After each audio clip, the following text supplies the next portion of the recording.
نحمده ونصلي على رسوله الكريم اما بعد فاعوذ بالله من الشيطان الرجيم بسم الله الرحمن الرحيم رب اشرح لي صدري ويسر لي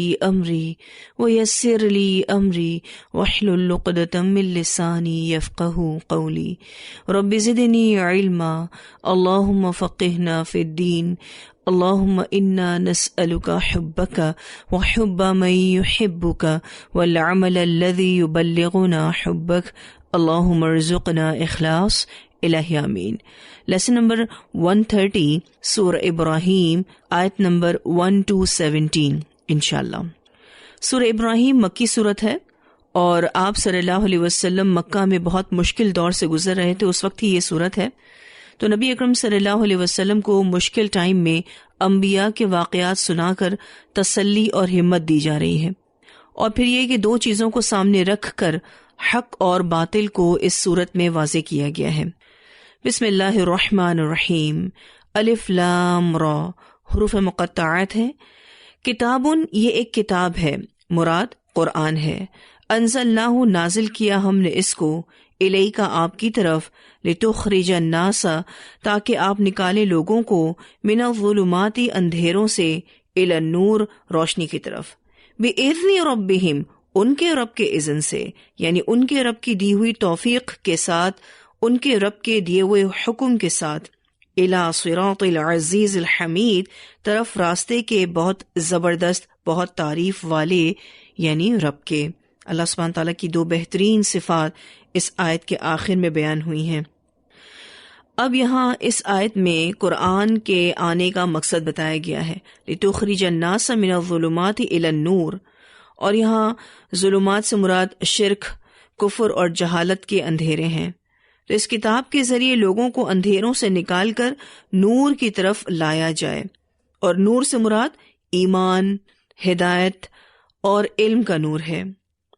تو ہدایت اور روشنی اگر کسی کو چاہیے تو وہ اسی راستے سے اس کو ملے گی، اور پھر یہ کہ اللہ تعالیٰ اس کو توفیق دے گا تو ہدایت نصیب ہوگی۔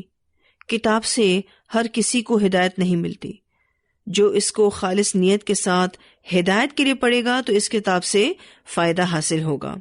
اور یہاں جو بات ہوئی الی صراطی، طرف راستے کے، یعنی نور والے راستے کے، یا پھر آپ کہہ سکتے ہیں کہ دین کا راستہ۔ اور پھر یہ راستہ ہے کس کا؟ العزیز، بہت زبردست رب کا، الحمید، بہت تعریف والے رب کا۔ اب آپ دیکھیے تو یہاں پر اللہ سبحانہ تعالیٰ کی جو یہ صفت آئی ہے الحمید، الحمید یعنی اپنے آپ میں تعریف والا۔ ایک لفظ محمود بھی آتا ہے، یعنی کوئی تعریف کرے تو وہ قابل تعریف بنتا ہے، لیکن اللہ تعالیٰ اپنے آپ میں تعریف والا ہے۔ دین اسلام ایک ایسا راستہ ہے جو ہمیں اللہ کی طرف لے کر جاتا ہے۔ یہ اللہ سبحانہ تعالیٰ نے ہمارے لیے اپنے ساتھ ایک کنیکشن ڈیولپ کیا ہے۔ ہم اللہ سبحانہ تعالیٰ کو الحمدللہ اس راستے کے تھرو پہچانتے ہیں۔ اللہ سبحانہ تعالیٰ نے اس راستے کی پہچان ہمیں نبی اکرم صلی اللہ علیہ وسلم کے ذریعے پہنچائی۔ کوئی شخص سیدھے راستے پر چلنا چاہتا ہو تو اس کتاب سے فائدہ اور رہنمائی ملے گی۔ اچھا، صحیح راستہ کس کو ملتا ہے؟ کیونکہ ضروری نہیں کہ ہر کتاب پڑھنے والا ہدایت پا جائے، یعنی اللہ اس کو ہدایت دے دے، یہ ضروری نہیں ہے۔ یہ راستہ صرف اور صرف اس کو ملتا ہے جس کو اللہ توفیق دے اور وہ سچائی کی تلاش میں ہو، اس کے اندر ہدایت کی تڑپ ہو۔ پھر اللہ ایسے اسباب پیدا کرتا ہے جس سے بندے کے لیے اس کتاب کو سمجھنا آسان ہو جاتا ہے۔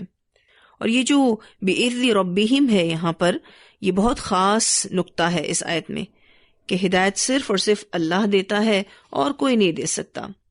نبی اکرم صلی اللہ علیہ وسلم کی طرف یہ کتاب نازل ہوئی ہے، آپ اس کتاب کی تعلیمات کو لوگوں کے درمیان عام کریں گے، آپ لوگوں کو کفر کے اندھیروں سے نکال کر دین اسلام کی روشنی پہنچائیں گے۔ پیغمبر کا کام ہدایت کا راستہ دکھانا ہے، لیکن ہدایت دینا سراسر اللہ کا کام ہے، کیونکہ اصل ہادی وہی ہے۔ اب جو بھی اس راستے کو اختیار کرتا ہے تو اللہ سبحانہ تعالیٰ اس کی تڑپ کو دیکھتے ہوئے اسے ہدایت دیتے ہیں۔ اگر اللہ سبحانہ تعالیٰ کی مشیت نہ ہو تو پیغمبر جتنا بھی واعظ و نصیحت کر لیں، لوگ ہدایت کا راستہ اپنانے کے لیے تیار نہیں ہوتے۔ تو اللہ سبحانہ تعالیٰ کی توفیق کا ملنا بہت ضروری ہے۔ اب اللہ سبحانہ تعالیٰ اپنی معرفت پر آیات دیتے ہیں. اللہ سبحانہ تعالیٰ فرماتے ہیں اللہ تعالیٰ الذی وہ ذات ہے لہو ما فی السماواتی اسی کے لیے ہے جو کچھ آسمانوں میں ہے، وما فی الارض اور جو زمین میں ہے. اللہ ہی کے لیے ہے جو بھی آسمانوں میں ہے اور جو زمین میں ہے، یعنی کل کائنات کا مالک صرف اور صرف اللہ تعالیٰ ہے. اللہ سبحانہ تعالیٰ نے یہاں اپنی معرفت کو بیان کیا ہے تاکہ لوگ اللہ تعالیٰ کو پہچانیں اور اس راستے کی طرف آئیں. وَوَيْلٌ اور ہلاکت ہے لِلْكَافِرِينَ کافروں کے لیے من عذاب شدید سخت عذاب سے. یہاں جو ویل کا لفظ ہے یہ کلمہ حسرت اور ندامت ہے. یہ لفظ خرابی، بربادی اور عذاب کے لیے بھی آتا ہے، اور اسی طرح دوزخ کی ایک وادی کا نام بھی ہے. تو اللہ سبحانہ تعالیٰ فرماتے ہیں وَوَيْلٌ لِلْكَافِرِينَ مِنْ عَذَابٍ شَدِيدٍ، اور کافروں کے لیے سخت عذاب کے باعث بڑی ہلاکت ہے. دین اسلام اس اللہ کا راستہ ہے جو آسمان اور زمین کے درمیان ہر چیز کا مالک ہے. اس لیے دنیا میں ہلاکت، بربادی اور قیامت کے دن آگ کا عذاب ان کافروں کے لیے ہے جو نبی اکرم صلی اللہ علیہ وسلم کی دعوت کو قبول نہیں کرتے اور وہ کفر کے اندھیروں سے نکل کر اسلام کی روشنی میں داخل نہیں ہوتے. اب ایسا لوگ کیوں کرتے ہیں؟ اس کی پہلی وجہ الذین وہ لوگ جو یستحبون ترجیح دیتے ہیں الحیات الدنیا دنیا کی زندگی کو علی الآخرہ آخرت پر. یہ توفیق ان کو نہیں ملتی. کیوں؟ کیونکہ وہ دنیا کی محبت اور حرص میں ملوث ہیں. آخرت کی سوچ اور خیال ہے ہی نہیں. ان کے نزدیک آخرت کی کوئی اہمیت نہیں ہے. آپ یوں سمجھ لیجئے کہ ایک خطرناک بیماری کسی انسان کو ہو جائے، بالفرض کسی کو یہ پتا چل جائے کہ اسے کینسر ہے، تو کیا وہ علاج نہیں کرائے گا؟ وہ علاج تو ضرور کرائے گا، بلکہ اس کو جتنی بڑی قیمت اس کے لیے ادا کرنی پڑے ادا کرے گا، کیونکہ اس کو معلوم ہے اگر میں نے علاج نہ کیا تو میں ہلاک ہو جاؤں گا. اب آپ دیکھیے یہاں پر اسی طرح کی کچھ بیماریاں بتائی جا رہی ہیں جس کی وجہ سے انسان کو ہدایت کی توفیق نہیں ملتی. پہلی بات کیا بتائی گئی؟ الذین یستحبون الحیات الدنیا علی الآخرہ. پھر فرمایا ویصدون عن سبیل اللہ، اور وہ روکتے ہیں اللہ کے راستے سے، یعنی خود بھی دین پر عمل نہیں کرتے اور دوسروں کو بھی روکتے ہیں. یہاں جو بات ہوئی اللہ کے راستے سے روکتے ہیں یا خود بھی رکتے ہیں، اللہ کے راستے سے روکنے کی مثالیں آج بھی آپ کو قدم قدم پر ملیں گی. مثلاً ایک نوجوان کو اگر اللہ ہدایت دے دیتا ہے، اس کو اللہ تعالیٰ دین کا شعور دے دیتا ہے اور وہ اپنی زندگی اسی اعتبار سے گزارنا چاہتا ہے، تو اس کے والدین اور دوست اس کو سمجھانے لگتے ہیں کہ تم اپنے کیریئر کو دیکھو، اپنے مستقبل کی فکر کرو. یہ کیا تمہارے دماغ میں فطور بھر گیا ہے؟ وہ کسی نہ کسی طرح سے اسے قائل کر کے اپنے اسی راستے پر لے جانے کی کوشش کرتے ہیں جس پر وہ خود اپنی زندگیاں برباد کر رہے ہیں. یہ جو بات ہے نا وَيَصُدُّونَ عَن سَبِيلِ اللَّهِ، اور وہ روکتے ہیں اللہ کے راستے سے، یعنی خود تو عمل نہیں کرتے لیکن دوسروں کو بھی اس حال تک پہنچا دیتے ہیں کہ وہ بھی عمل نہ کریں تاکہ ان میں اور ان میں کوئی فرق نہ رہے. وَيَبْغُونَهَا عِوَجًا، اور تلاش کرتے ہیں اس میں ٹیڑھا پن. عوج ایسے ٹیڑھپن کو کہتے ہیں جس کو آپ بصیرت سے پہچان سکیں. یہ آنکھوں سے نظر آنے والا ٹیڑھپن نہیں ہے. تو یہ لوگ دین میں نقص اور عیب نکالتے ہیں. یہ لوگ اپنی تسلی کے لیے اس طرح کرتے ہیں. جب بھی دین کی بات ہوتی ہے تو اس میں اس طرح کے پوائنٹس نکالتے ہیں جو دوسروں کو دور کرنے والے بن جاتے ہیں. اولئک فی ضلال بعید، یہی لوگ دور کی گمراہی میں ہیں، یعنی حق سے دور ہیں.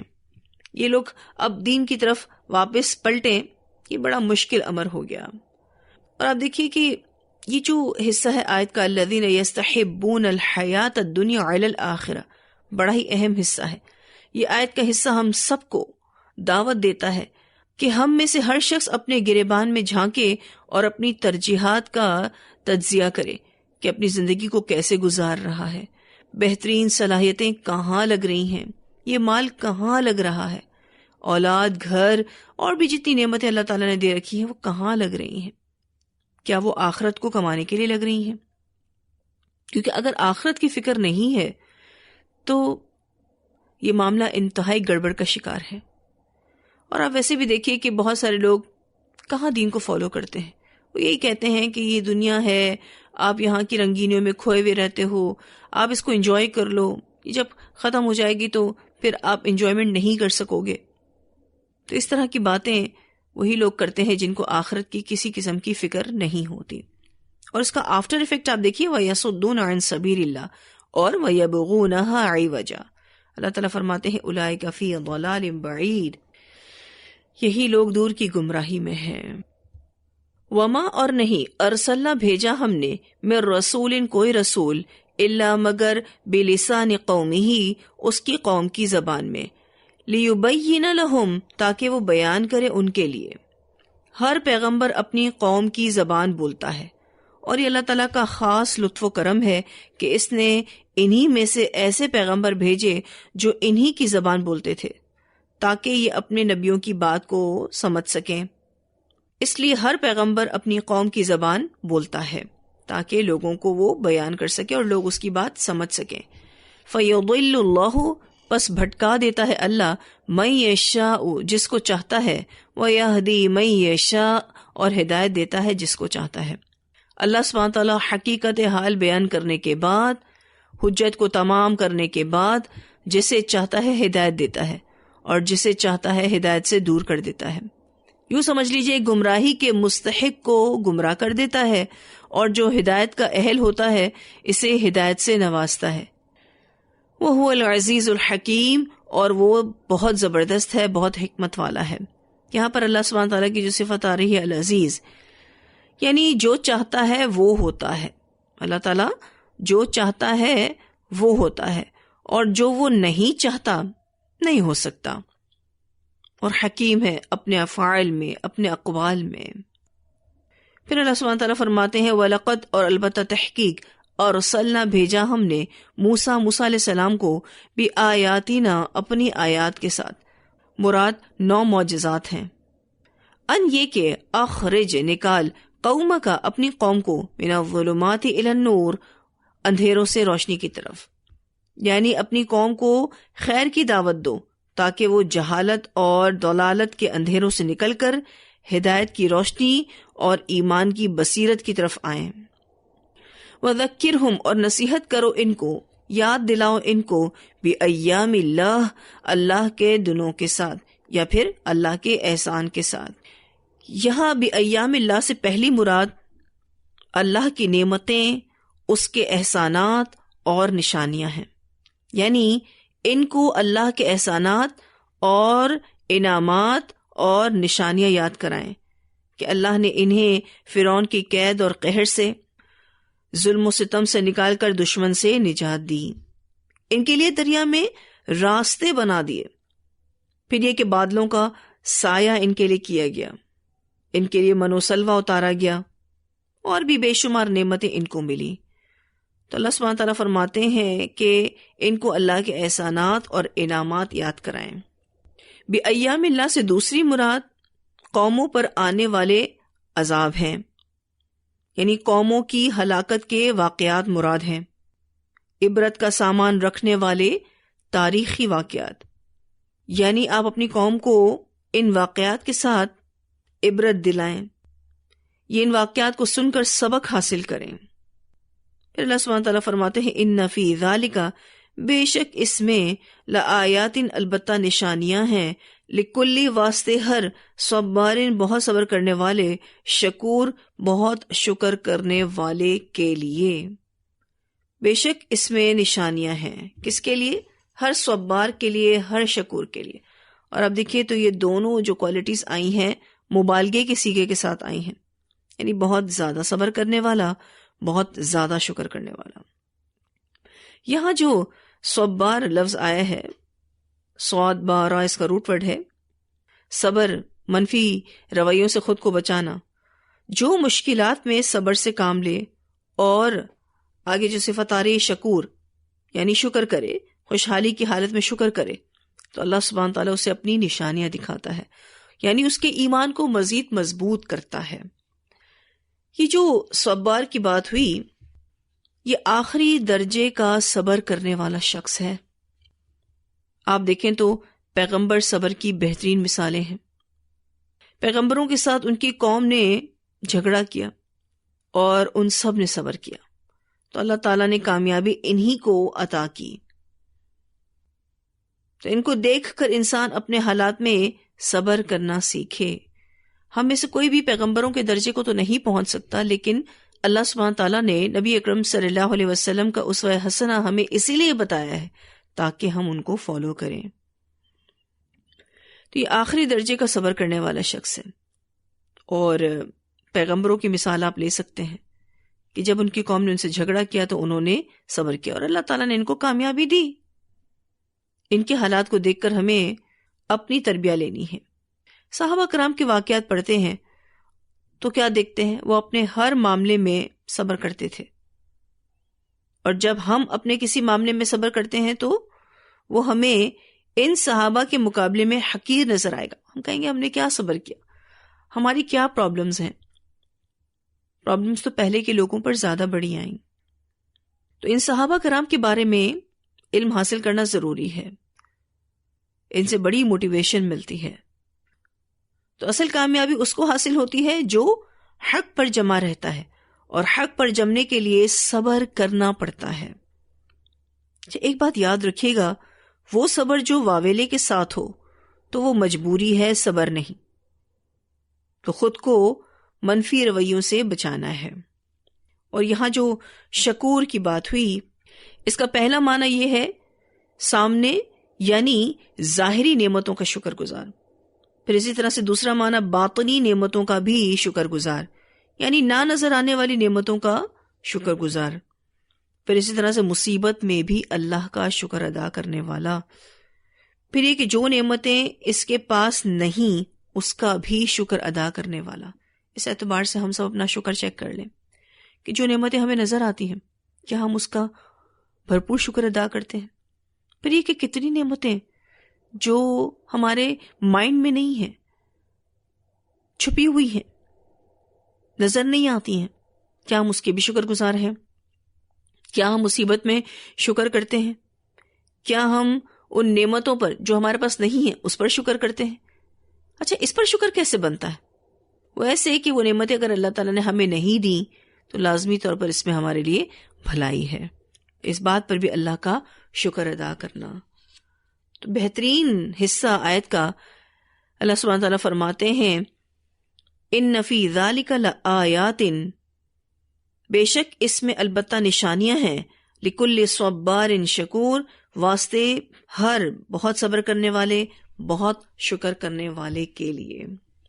یعنی ان نشانیوں سے فائدہ وہی اٹھائے گا جو صبر کرنے والا اور شکر کرنے والا ہوگا، کیونکہ صبارن شکور سے مراد وہ مومنین ہیں جو مصیبتوں پر صبر کرتے ہیں اور نعمتوں پر شکر ادا کرتے ہیں۔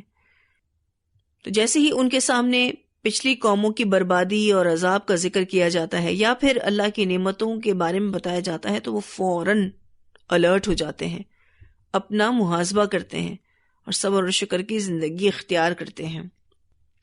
پھر اللہ سبحانہ تعالیٰ فرماتے ہیں وَإِذْ، اور جب یعنی یاد کرو، قَالَ کہا موسیٰ علیہ السلام نے لِقَوْمِهِ اپنی قوم سے، اذکروا یاد کرو، نعمت اللہ اللہ کی نعمت کو، علیکم جو تم پر ہے، تم اللہ سبحانہ تعالیٰ کی نعمتوں کو یاد کرو۔ اذ جب، انجاکم اس نے نجات دی تم کو، من آل فرعون آل فرعون سے، یسومونکم وہ چکھاتے تھے تم کو، سوء العذاب برا عذاب، وَيُذَبِّحُونَ اور وہ ذبح کرتے تھے، ابناءکم تمہارے بیٹوں کو، وَيَسْتَحْيُونَ اور زندہ چھوڑ دیتے تھے، نساءکم تمہاری عورتوں کو یعنی تمہاری بیٹیوں کو، وَفِي ذَلِكُمْ اور اس میں بلاء آزمائش تھی، مِن رَبِّكُمْ عظیم تمہارے رب کی طرف سے بہت بڑی۔ یہاں پر بلاء عظیم یعنی عظیم کس کی صفت ہے؟ بلاء کی۔ تو اللہ سبحانہ تعالیٰ فرماتے ہیں اور اس میں آزمائش تھی تمہارے رب کی طرف سے بہت بڑی۔ بنی اسرائیل کو سزا دینے میں آل فرعون شامل تھی۔ وہ بنی اسرائیل کو تکلیف دینے کے لیے نئے نئے طریقے طلب کرتے، جبری مشقت کرواتے، ایک طریقے پر سزا دے کر مطمئن نہ ہوتے تھے اور مختلف طریقوں پر سزائیں دیتے، اور یہ سزائیں حضرت موسیٰ علیہ السلام کی بعثت سے پہلے ملتی رہیں۔ کتنی خطرناک سزائیں ہیں، آپ دیکھیے۔ اللہ سبحانہ تعالیٰ فرماتے ہیں وَفِي ذَلِكُمْ بَلَاءٌ، اور اس میں آزمائش تھی۔ اچھا، یہاں بلاء سے پہلی مراد آزمائش ہے، یعنی قوم فرعون جو تم سے سلوک کرتی تھی یہ ایک بہت بڑی آزمائش تھی۔ دوسری مراد بلاء سے احسان اور نعمت، یعنی تمہیں فرعون سے نجات ملی، یہ اللہ کا عظیم احسان تھا۔ وَفِي ذَلِكُمْ بَلَاءٌ مِّن رَبِّكُمْ عَظِيمٌ۔ اتنی آیات کی تلاوت سنتے ہیں، پھر انشاءاللہ آگے پڑھیں گے۔ اعوذ باللہ من الشیطان الرجیم، بسم اللہ الرحمن الرحیم، الف لام را، کتاب انزلناه الیک لتخرج الناس من الظلمات الى النور بإذن ربهم الى صراط العزیز الحمید، اللہ الذی له ما فی السماوات وما فی الارض وَوَيْلٌ لِّلْكَافِرِينَ مِنْ عَذَابٍ شَدِيدٍ، الَّذِينَ يَسْتَحِبُّونَ الْحَيَاةَ الدُّنْيَا عَلَى الْآخِرَةِ وَيَصُدُّونَ عَن سَبِيلِ اللَّهِ وَيَبْغُونَهَا عِوَجًا، اولئک فی ضلال بعید، وما ارسلنا من رسول الا بلسان قومه ليبین لهم، فیضل اللہ من یشاء وَيَهْدِي مَن يَشَاءُ وَهُوَ الْعَزِيزُ الْحَكِيمُ۔ وَلَقَدْ أَرْسَلْنَا مُوسَى بِآيَاتِنَا أَنْ أَخْرِجْ قَوْمَكَ مِنَ الظُّلُمَاتِ إِلَى النُّورِ وَذَكِّرْهُم بِأَيَّامِ اللَّهِ، إِنَّ فِي ذَلِكَ لَآيَاتٍ لِكُلِّ صَبَّارٍ شَكُورٍ۔ وَإِذْ قَالَ مُوسَى لِقَوْمِهِ اذْكُرُوا نِعْمَةَ اللَّهِ عَلَيْكُمْ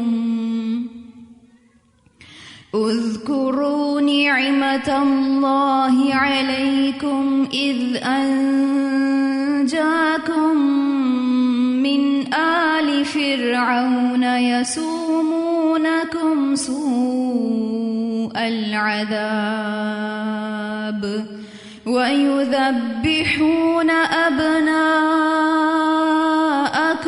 وَيَسْتَحْيُونَ نِسَاءَكُمْ وَفِي ذَلِكُمْ بَلَاءٌ مِّن رَّبِّكُمْ عَظِيمٌ۔